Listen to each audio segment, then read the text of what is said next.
Kawan GRI, sertifikasi FSSC atau yang dikenal sebagai Food Safety System Certification 22.000 bulan November 2020 sudah di-upgrade ya. Sebelumnya versi 5.0, saat ini sejak November 2020 di-upgrade menjadi versi 5.1. Apa saja sih bedanya dan apa yang kemudian diperbaharui dalam standar FSSC versi 5.1?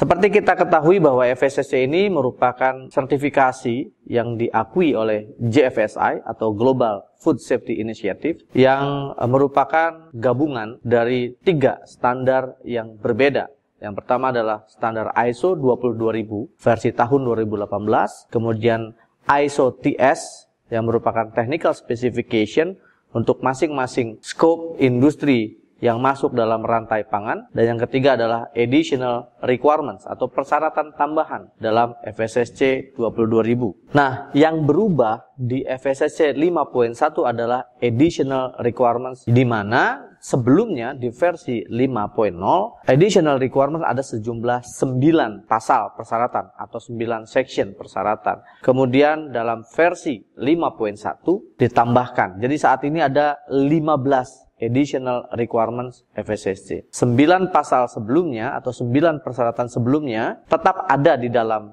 15 pasal tersebut, dan ada beberapa yang kemudian ditambahkan. Kita akan bahas satu persatu apa saja yang dipersyaratkan dalam FSSC 5.1, terutama di Additional Requirements FSSC 5.1. Persyaratan pertama yang ada di dalam Additional Requirement FSSC adalah Management of Service dan Purchase Material. Management of Service ini berarti bagaimana tata cara perusahaan mengelola layanan atau mengelola jasa yang kemudian disubmit oleh vendor atau subkontraktor. Di dalam standar ISO 22000 memang dipersyaratkan salah satu adalah bagaimana mengelola pengadaan barang maupun jasa. Secara spesifik di dalam FSSC 5.1 di-request atau dipersyaratkan harus dilaksanakan pengendalian. Bagaimana ketika perusahaan menggunakan jasa pihak ketiga, misalkan jasa laboratorium, laundry, pest control, ataupun kalau kita sewa gudang ke pihak ketiga, bagaimana pelayanan atau jasa yang diberikan oleh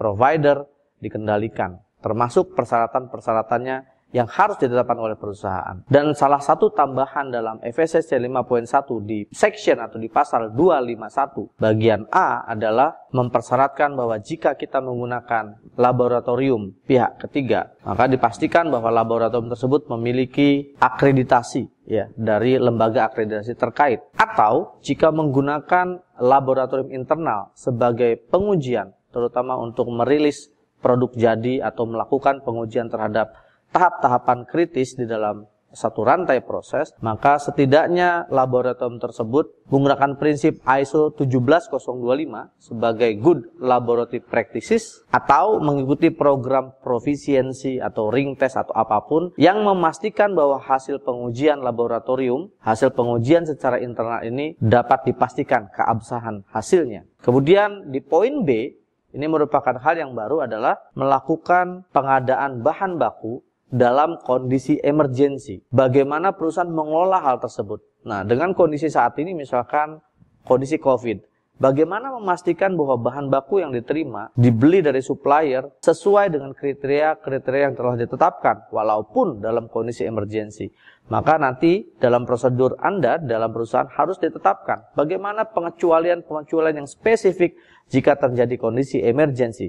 Hal ini ditujukan bahwa setidaknya perusahaan melakukan pengendalian yang tepat ketika dalam kondisi darurat, ya, tidak lantas melakukan hal-hal yang mungkin di luar standar yang akhirnya bisa jadi merugikan konsumen karena produk yang dihasilkan tidak sesuai dengan syarat kualitas ataupun keamanan pangannya. Selanjutnya di poin C, masih di pasal atau di klausul atau di section 251 adalah terkait dengan control of prohibited substance. Nah, ini spesifik khusus bagi pengolahan pangan yang menerima bahan baku yang berasal dari peternakan, dari perairan atau budidaya.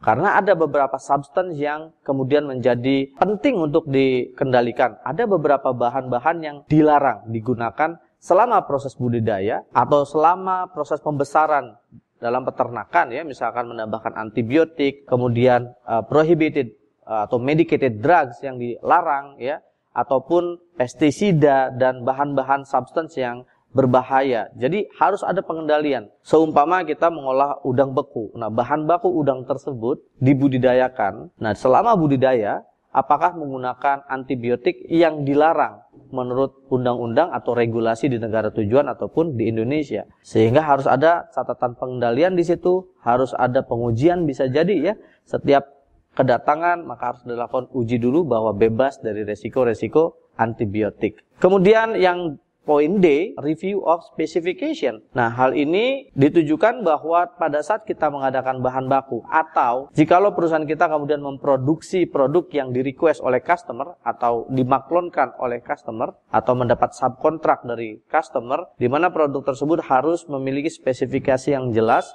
sesuai dengan persyaratan dan permintaan mereka.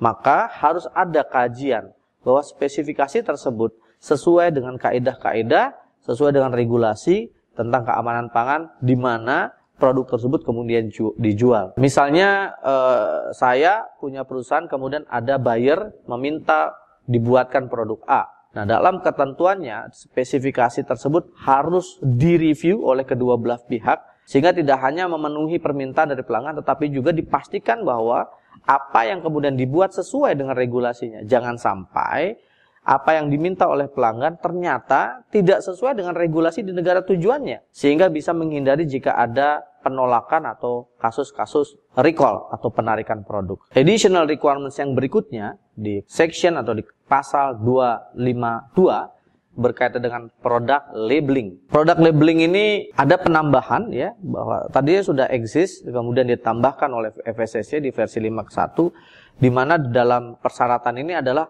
perusahaan harus mematuhi semua ketentuan terkait dengan pelabelan produk pangan yang berlaku di negara tersebut atau di negara tujuan ekspornya. Persyaratan ini bukan hanya terkait dengan komposisi, bukan hanya terkait dengan nutrition fact misalnya, tetapi juga harus mematuhi kaidah-kaidah yang terkait dengan persyaratan pelabelan, yang terkait dengan persyaratan pencantuman bahan alergen. Ya, dan di Indonesia memang sudah diatur oleh regulasi di Badan POM terkait dengan pelabelan pangan.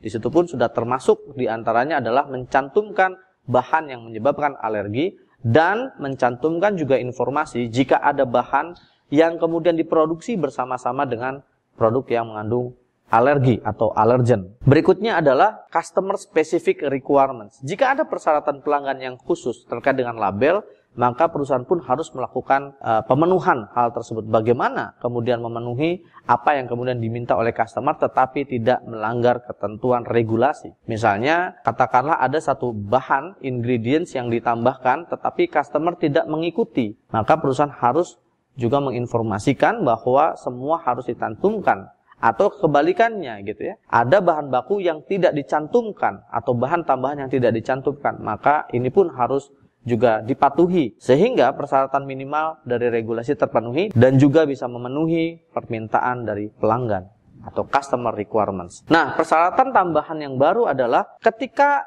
produk tersebut tidak diberi label, katakanlah dia jual ke further process gitu ya, jadi B2B, business to business, jadi jualnya misalkan 25 kilo, 10 kilo tanpa label. Maka persyaratan berikutnya yang harus diikuti adalah jika tidak ada ketentuan tersebut karena B2B, dia akan menggunakan lagi produk tersebut sebagai bahan baku, maka perusahaan harus menetapkan juga spesifikasi yang jelas terkait dengan apa karakteristik produknya, boleh dalam bentuk apapun, misalkan boleh dalam bentuk kontrak ya, sales kontrak, di dalamnya ada spesifikasi produk, atau mungkin tercantum di dalam website misalkan spesifikasi produknya seperti apa, atau dokumen lain, atau persetujuan lainnya yang menyatakan bahwa customer dan produsen setuju akan produk tersebut ya, dengan ketentuan bahwa informasi tentang komposisi, tentang kondisi alergen, tentang berat dan lain-lainnya ada di dalam dokumen yang terpisah yang tidak memang dilabeli di dalam kemasan tersebut.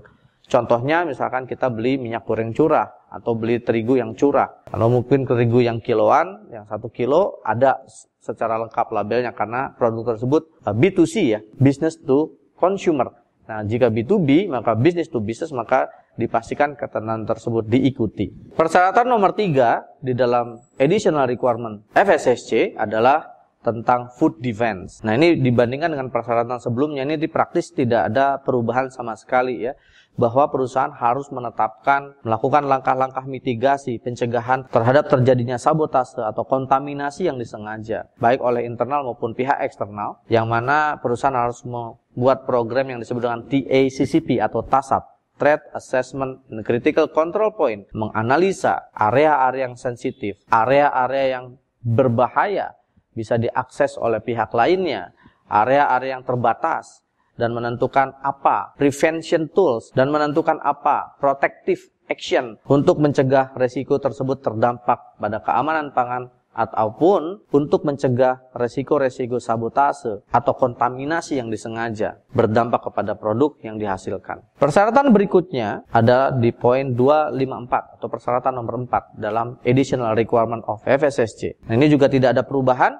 bicara tentang food fraud mitigation atau mitigasi terkait dengan risiko-risiko pemalsuan pada makanan atau penipuan pada makanan, food fraud. Dalam persyaratan ini, produsen diminta untuk membuat analisa risiko terhadap kerentanan terjadinya risiko-risiko penipuan atau yang disebut dengan VACCP atau Vulnerability Assessment and Critical Control Point. Material mana saja yang mudah dipalsukan, di titik rantai mana saja yang kemudian resiko tersebut rentan, sehingga sangat berpengaruh nanti kepada produk jadi kita dan akan sangat berpengaruh terhadap produk jadi nantinya. Sehingga penting untuk melakukan upaya-upaya pengendalian dari mulai hulu sampai dengan hilir. Pastikan bahwa produk Anda tidak terdeteksi adanya fraud karena Anda menggunakan raw material yang juga masuk kategori fraud. Berikutnya adalah persyaratan nomor 5 atau section atau pasal 255 bicara tentang penggunaan logo. Ya, ini tidak ada perubahan juga.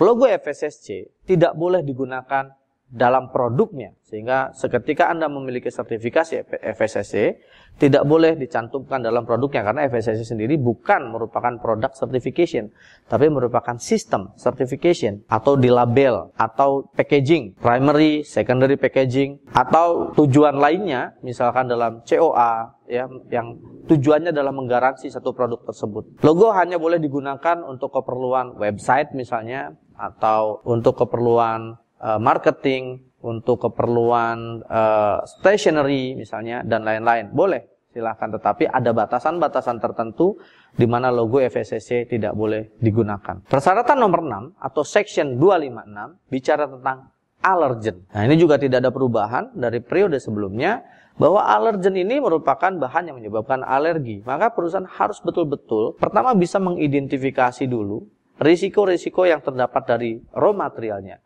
risiko-risiko yang terdampak pada prosesnya, dan bagaimana kemudian tata cara pelabelannya. Ingat bahwa alergi ini ada 14 bahan menyebabkan alergi menurut Uni Eropa. 14 bahan ini dipastikan jika Anda menggunakan atau ada bahan-bahan yang mengandung alergen, maka harus melakukan kajian-kajian tersebut sehingga bisa memenuhi atau mematuhi persyaratan regulasi setidaknya di negara kita ataupun di negara tujuan ekspor nantinya. Persyaratan nomor 7, section 257 bicara tentang environmental monitoring program atau program pemantauan terhadap lingkungan proses produksi, di mana resiko-resiko kontaminasi dari patogen bakteria, dari bakteri indikator ataupun spoilage organism, misalkan salmonella, E. coli, coliform, atau yeast and mold, atau organisme lainnya, sangat berpengaruh terhadap risiko kontaminasi terhadap produknya. Sehingga perusahaan harus memiliki program bagaimana mengendalikan kondisi lingkungan dengan melakukan pengujian terhadap permukaan peralatan, baik yang langsung kontak dengan produk maupun yang tidak kontak dengan produk. Terkait juga dengan lingkungan prosesnya, misalkan lantai, ruangan, mungkin area-area, mungkin juga karyawan yang kontak langsung terhadap produk tersebut. Tujuan akhirnya adalah kita dapat mencegah secara dini jika ada potensi terjadinya kontaminasi dari peralatan, dari orang atau dari lingkungan kerjanya, sehingga risiko terhadap produk jadi atau produk akhir bisa kita kendalikan, dipastikan bahwa produk kita tidak mengalami risiko kontaminasi dari lingkungan kerja. Itulah yang disebut dengan environmental monitoring program. Persyaratan nomor 8 atau Section 2.5.8 ini bicara khusus untuk pabrik pakan, ya, untuk feed, di mana di sini diminta persyaratan tentang formulasi terhadap produk tersebut. Maka apa sih persyaratannya? Di sini diminta prosedur yang ditetapkan untuk mengelola penggunaan bahan yang kandungan nutrisinya yang bisa berdampak buruk terhadap hewan ternak atau bisa berakibat kepada resiko-resiko lebih lanjut terhadap kesehatan ternak yang juga berdampak kepada manusia nanti yang akan mengkonsumsinya. Salah satu persyaratannya adalah misalkan tidak menggunakan bahan baku yang sama spesiesnya. Misalkan pakan udang. Pakan udang ini salah satu bahan pembentuknya adalah kepala udang yang digiling dan dikeringkan yang disebut dengan shrimp meal atau fish meal. Shrimp meal atau tepung kepala udang. Tepung kepala udang ini kemudian menjadi bahan tambahan dari pembuatan pakan udang, dan pakan udang ini kemudian digunakan dalam budidaya udang. Akhirnya berdampak kepada udang yang kemudian dibudidayakan, ya bisa saja ada resiko penyakit yang terbawa ke manusia karena ada resiko terhadap kanibalisme. Contoh lainnya adalah sapi gila atau BSE. Sapi gila terjadi karena sapi mengkonsumsi bahan baku atau pakan yang salah satu bahan bakunya diambil juga dari olahan sapi, yang dihasilkan dari hasil samping olahan sapi. Persyaratan nomor 9 atau klausul atau section 259 tidak ada perubahan dari versi sebelumnya, di mana nih khusus untuk retail dan wholesale, bicara tentang transport dan delivery. Nah, ini memastikan pada saat transportasi dan pengiriman tidak terjadi resiko kontaminasi. Kawan GRI, nah itu tadi 9 persyaratan yang ada di dalam FSSC versi 5. Kemudian ada perubahan di beberapa item di versi 51. Nah, klausul dan pasal 10 sampai ke pasal 15 merupakan hal yang baru ditambahkan dalam FSSC versi 5.1. Apa itu? Simak informasinya dalam video berikutnya. Tetap dengan saya, Samsul Arifin.